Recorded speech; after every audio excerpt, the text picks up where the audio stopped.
notre espoir. Puisse le soleil qui s'est levé sur notre tristesse ce matin nous protéger dans sa course. Jusqu'au crépuscule, ce monstre doit conserver la forme qu'il a à présent, quelle qu'elle soit. Il est confiné à l'intérieur des limites de son enveloppe terrestre.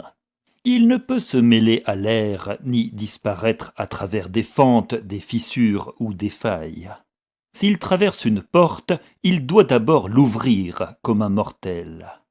Nous disposons donc de toute cette journée pour débusquer ses repères et les stériliser. Ainsi, même si nous ne l'attrapons pas et ne le détruisons pas tout de suite, nous l'acculerons à se reposer dans un lieu où sa capture et sa destruction ne seront que partie remise.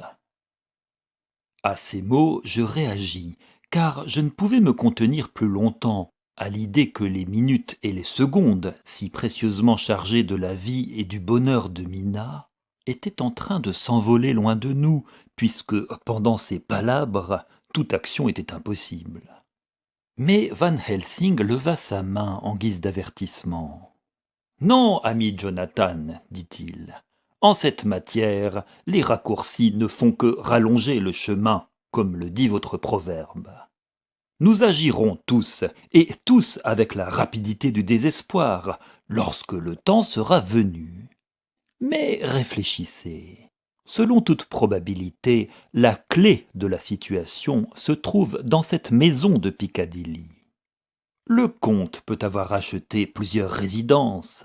Pour chacune d'entre elles, il doit y avoir des actes de vente, des clés et d'autres choses. Il y aura du papier écrit de sa main, il y aura son carnet de chèques. Il y a beaucoup d'objets qu'il doit entreposer quelque part.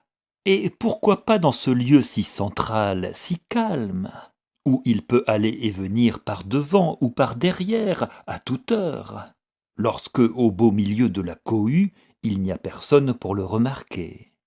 Nous irons là-bas et fouillerons cette maison.